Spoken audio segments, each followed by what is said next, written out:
झगड़े बच्चों को पढ़वाओगे, करेंगे क्या फिर?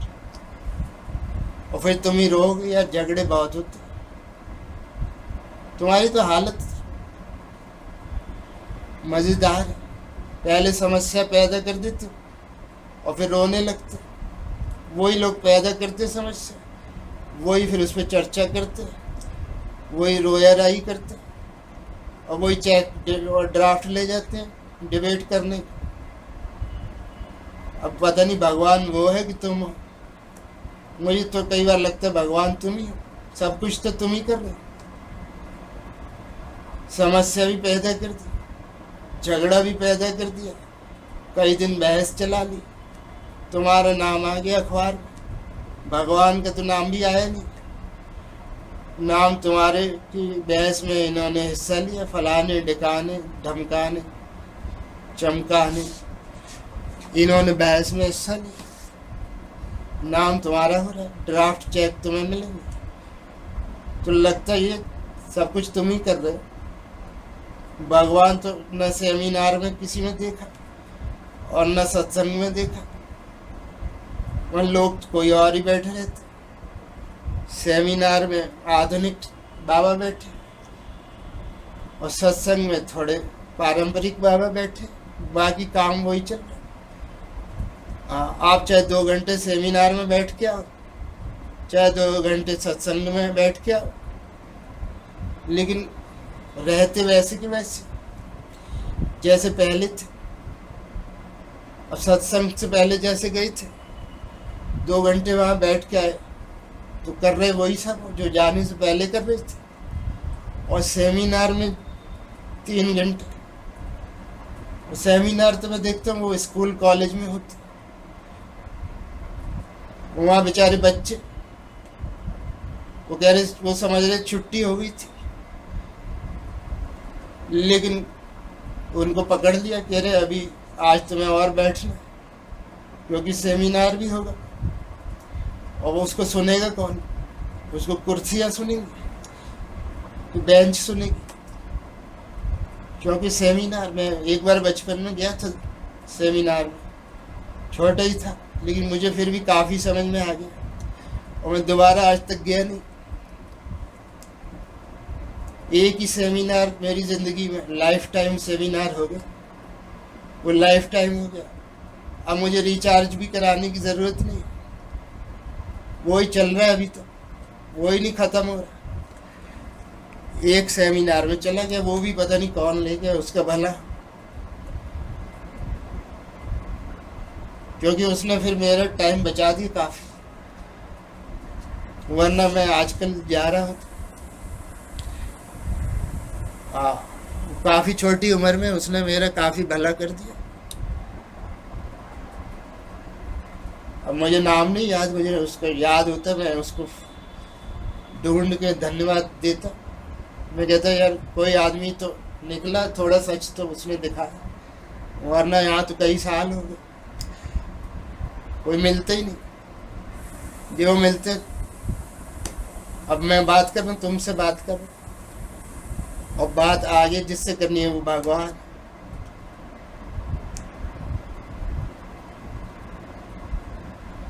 और ये भी मिल कर आ रहा है, एक ही बार मिला। अब ये भी सेमिनार था, तो ये भी सेमिनार तो साबित नहीं होने वाला। भागते भाई, आप देखो भक्त सभी जगह आते। अब सत्संग में आते भक्त, वो बाद में हलवा लेते, और सेमिनार में फैन आते हैं या स्टूडेंट्स आते, जो भी आते हैं, या दोस्त आते, कौन आते मुझे नहीं पता। भारत में वैसे इतना मुझे पता है, दोस्ती यारी रिश्ते नाते ये ज़्यादा चलते। लोग कहते हैं यार लाइन में जो खड़े, जो पूरे कागज़ लेके आए, खिड़की पे खड़े सुबह से, उसको उनका काम बाद में, और जो पिछले दरवाजे से आया रिश्तेदार नातेदार चाचा मामा ताऊ, उसके कागज़ भी पूरे नहीं है, लेकिन काम उसका हो रहा है। और लाइन वाले भी बेचारे चुपचाप खड़े। वो बेचारे लाइन वालों को आदत ऐसी पड़ी है, वो यही सोच के खुश हो रहे हैं कि ये हमको डांट तो नहीं रहा। ये जो आदमी खिड़की में बैठा है वो भी तो भगवान जैसा। यहाँ तो किसी की नौकरी लग जाए ऐसी जगह पे, वो भी भगवान ही हो जाता। लोग उससे भी डरते, वो उससे ऐसे डरते जैसे कोई दादा बैठा है, मोहल्ले का दादा यही है। वो डरते हैं, वो यही सोच के खुश होते हैं कि यार पीछे से आदमी तो आ रहे हो, काम करा करा के ले जा रहे हैं। हम 7 बजे के खड़े और काम करा के ले गया, वो 12:30 बजे आया था। लेकिन वो इसीलिए खुश है यार हमको डांटा नहीं, इसलिए लंच करने नहीं गया, चाय पीने नहीं गया। ये भी तो एहसान है। हम भी खड़े हैं तो ये भी बैठा तो है। कभी तो नंबर आएगा, उस सुबह कभी तो आएगी जिस सुबह की खातिर लुट लुट के हम पिटते हैं और पिट पिट के लुटते हैं, वो कभी तो आएगी। गाने हैं, गाना भी है, एक लाइन तो वही है, दूसरी मैंने याद नहीं आई तो अपनी कर दी, मतलब तो वही है। उसमें कुछ था, हम जहर के प्याले पीते, जहर के प्याले तो प्रतीक है, असल में तो लुटना पिटना है। मैंने तो असली बोला है। गाने में तो यह है कि जिसकी खातिर हम जहर के प्याले पीते हैं, लेकिन वो कोई डायरेक्ट देता नहीं। जहर कोई डायरेक्ट थोड़ी देगा, वो तो कविता कहानी है। वो बेचारे कवि वगैरह हैं, वो उनका काम ही है, वो थोड़ा सा तो सच बोलते और वो भी इधर उधर छुपा छुपा के बोलते।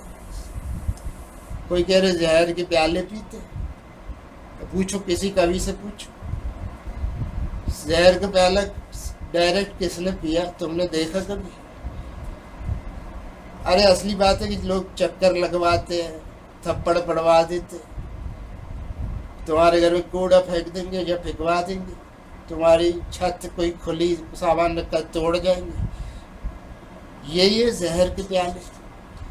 ये कोई डायरेक्ट कोई किसी को देता है, पकड़ा जाएगा। या तो जहर भी चाहिए उसके लिए, वो भी काफ़ी महंगा आता होगा, जिसमें कोई सबूत ही ना बचे। अब पकड़े तो तुम तभी नहीं जाओगे जब जहर ऐसा हो जिसका कोई सबूत ना बचे, और वो अगर आता होगा तो वो काफ़ी महंगा होगा, वो हर कोई तो अफोर्ड नहीं कर सकता। तो जहर के प्याले क्या पीने, और कोई क्या पिलाएगा? तो पिलाए तब तो तुम पियो।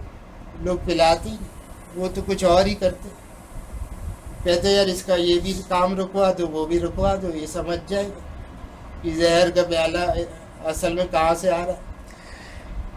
और मैं तो काफ़ी जानता हूँ, मैं तो काफ़ी कुछ देख चुका, तो मुझे मालूम है प्याला क्या होता है और जहर क्या होता है, सब ठीक से पता है, काफ़ी मालूम, तजुर्बे अच्छे हैं और समझ भी जल्दी जाता। मैं समझता भी सही टाइम पे, इसीलिए तो बैठा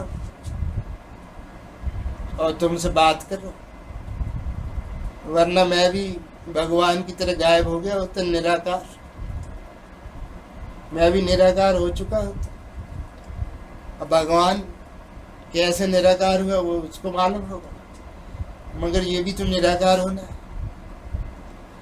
जहर के प्याले पीने के बाद तो निराकार ही होता है आदमी ज़्यादा निराकार होता है। ये ज़्यादा सच्चा तथ्य है। भगवान तो किसी ने देखा ही नहीं, वो पहली निराकार है, वो पहली अदृश्य, वो पहली छुपा हुआ है। कभी कभी तो मुझे लगता है किसी से डरा हुआ, कभी लगता है ये शर्मीला काफ़ी। अब यही तो यार, तुम कौन बोल रहे? आवाज़ बदल के तो नहीं बोल रहे। हाँ, डरा हुआ कुछ भी करता है, डरे हुए का क्या? डरे हुए तो ऐसी चीज़ें ज़्यादा करते। कोई, मैं बता रहा हूँ, आजकल साइकेट्रिस्ट है, साइकोथेरेपिस्ट है, आजकल तो सब है। अब शर्माने की कोई ऐसी बात नहीं, डरने का भी कोई बात नहीं, सब चीज़ों की दवाइयाँ आती हैं, और ये तो अच्छी चीज़ है।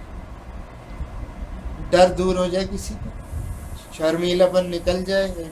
शर्मीले लोग कई अच्छे होते, वो शर्म की वजह से अच्छे काम नहीं कर पाते। उनका शर्मीलापन दूर हो जाए तो अच्छा है, दुनिया को फायदा हो। बेईमानों को नुकसान हो सकता है, लेकिन सच्चे लोगों को तो फायदा हो। तो आ जाओ, तुम भी आ जाओ, जो भी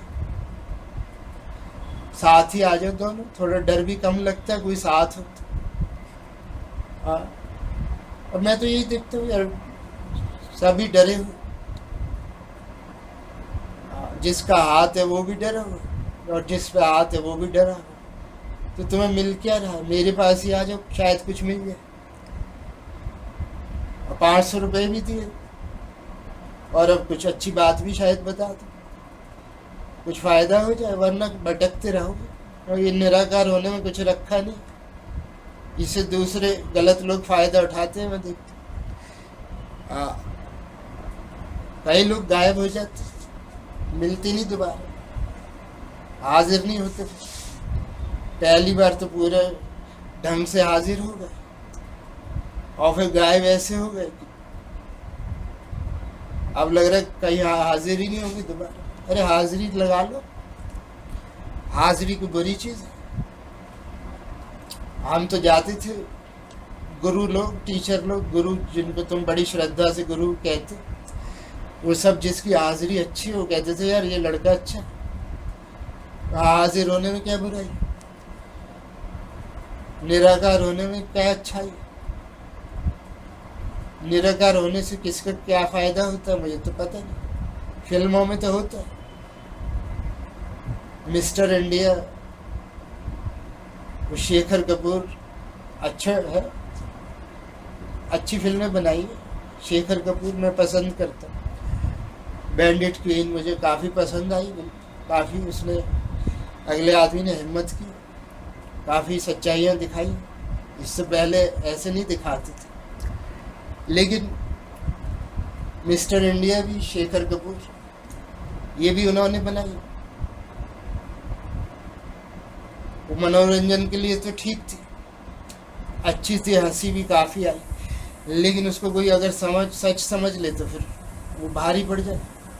एक तो यहाँ निराकार और गायब और अपरोक्ष और पता नहीं क्या क्या लंगड़ पहले चला रखे, और ऊपर से फिर फिल्मों को भी कोई ऐसे सच समझ लिया और मुश्किल हो जाए। हाँ, ये फिल्मों तक तो ठीक है, एक्टिंग तक ठीक है, इसको जब लोग सच समझ लेते हैं फिर बड़ी परेशानियां हो जाती। नहीं, मुझे बता, उसमें मिस्टर इंडिया वो गायब हो जाता था, और वो कुछ काम थोड़ा बहुत उसने किसी को छुड़ा लिया, कुछ वो तो पर्सनल प्रॉब्लम्स थी, घर की समस्याएं थी, उसके लिए उसको निराकार होना पड़ा, आपस के झगड़े थे। लेकिन अगर तुम सारी दुनिया की समस्याएं हल करने निकलोगे तो जिंदगी कोई फिल्म तो है नहीं। पहली बात तो निराकार होना मुश्किल, कहाँ हो भी जाओ तो कहाँ कितनी दुनिया संभालोगे एक एक आदमी। हाँ जी, हाँ, आ जाओ, कोई मुझसे डरने की जरूरत नहीं। 500 रुपये मत देना, और क्या, आ तो जाओ। अरे कुछ 150 और ले जा, लेकिन आ तो जा।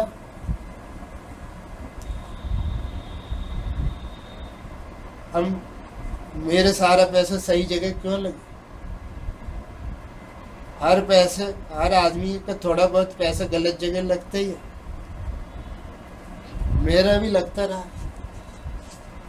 मैं कोई चाहता थोड़ी था। लेकिन ये तो दुनिया के बारे में, साकार के बारे में, निराकार के बारे में, धर्म के बारे में, धर्मनिरपेक्षता के बारे में धीरे धीरे पता चलता है। ये तो तजुर्बा हो, और कई लोगों को तो सारी जिंदगी भी पता नहीं चलता। उनकी ज़िंदगी को आप जो भी कहो आप लोगों ने बनाई, आपको पूरा हक, उसको ज़िंदगी कहो या कुछ और कहो। लेकिन मैं तो यही कह सकता हूँ कि कई लोगों को पूरी पूरी ज़िंदगी पता नहीं लगता कि असलियत क्या है। मुझे तो कोई बात 20 साल में समझ में आ गई, कोई 25 में, कोई 30 में, कोई 35 में, और कोई 40 में, 45 में। मैं समझता हूँ ये भी काफ़ी फ़ायदा हो गया। बाकी जो नुकसान होना था वो तो बच गया, वो भी तो फ़ायदा है, वरना कई नुकसान तो हो गए।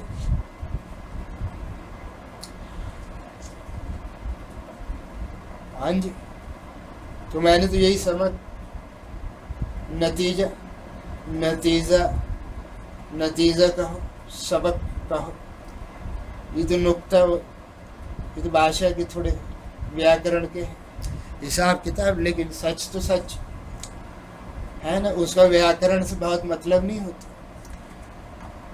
उसका भाषा से कोई शुद्धता बुद्धता से ज़्यादा मतलब नहीं है। सच तो कोई तुमसे पूछे ये रास्ता कौन से रास्ते से जाऊं, तो तुम हाथ के इशारे से भी बता सकते हो, भाषा की तो ज़रूरत भी नहीं है ना। सच तो कई बार इशारे से भी बता दिया जाता। सच में कोई भाषा का लफड़ा नहीं बहुत ज़्यादा। कई बातें वो इशारे से भी दूसरा समझ जाता है। और बाजार वगैरह, मार्केट, इसमें शोर भी बहुत होता है, आवाज़ तो एक दूसरे तक जाती भी नहीं है ना। कोई कहता है यार फलानी दुकान कहाँ पड़ती है, तो दूसरा हाथ से बता देता है इधर चले जाए। अब इसमें न भाषा है, न व्याकरण है, न शिल्प शैली है, लेकिन सच तो है। अगर दुकान उसने जहाँ बताई है वहाँ तुम पहुँच गए तो तुम कहो यार हाँ ना, ये आदमी अच्छा था, इसने बस कुछ सेकंड्स में ही सही जगह बता दी। बाकी इतना इतना बोलते हैं फिर भी कुछ बता नहीं पाते। तो मैं फिर रखूं, आ जाओ किसी दिन, कोई डरने की बात नहीं, बिना बताए भी आ सकते। हाँ, मुझसे डरने की ज़रूरत नहीं। मैं तो सभी को से कोई मेरे पूर्वाग्रह नहीं। मैं तो मेरे नुकसान कर जाए उनको भी बिठा के बात करता हूँ आराम से। मेरे बारे में कोई गलत बातें फैलाए उसको भी आराम से बिठा के बात करता हूँ। मेरे बारे में झूठी कहानी फैलाए, उल्टी बात कह दे किया उसने है और कह दे कि मैंने किया, उसको भी मैं आराम से बिठाता हूँ, क्योंकि मैं देख चुका हूँ हालत किसी की भी बहुत अच्छी नहीं। तो मैंने सोचा अब काम तो इन्हीं से चलाना, अब नए आदमी कहाँ से लाए।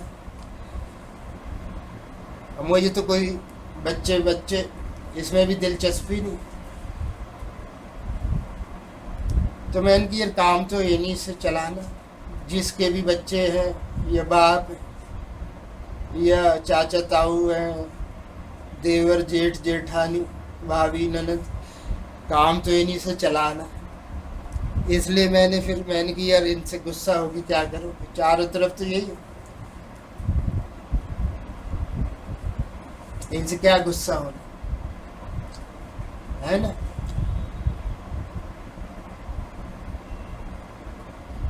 इनको आ जाओ फिर, मैं किसी से भी गुस्सा नहीं, किस से होऊंगा, और मेरी भी तो कैपेसिटी है। तो मालूम इन लोग ज़्यादा है, गुस्सा कम, और मैं तो अकेला, मैं क्या बिगाड़ूंगा।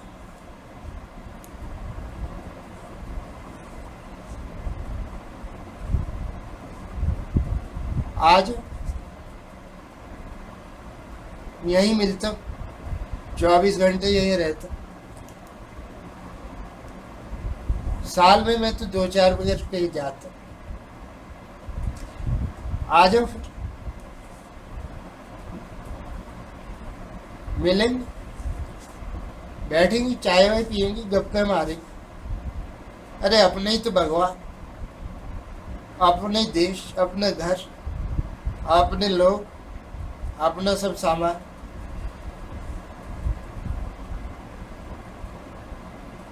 मेरे सब अपने ही है। अभी तो ऐसी कोई नौबत नहीं है कि दूसरों से लेना पड़े। हाँ, ये नेचर की बात है। कई लोग जो है उधार लेके भी सब कुछ खाते पीते, लेकिन मैं जितना हो उसमें से चलता हूँ उसी हिसाब से। ये तो अपने अपने नेचर, इसलिए मुझे कोई, और अभी तो कोई ऐसी ज़रूरत नहीं है। अपने चीज़ों से काम चल जाता है। पता नहीं भगवान को क्या प्रॉब्लम आ गई। भगवान का तो सब कुछ अपना है। फिर उसको 500 रुपये, 500 रुपये तो चलो मेरे और भगवान के बीच की बात है, वरना कई लोग तो सड़क पे लेना देना कर रहे हैं। ये सोचने का कितनी बदनामी है। अब जिसका नाम ज़्यादा हो, बड़ा नाम,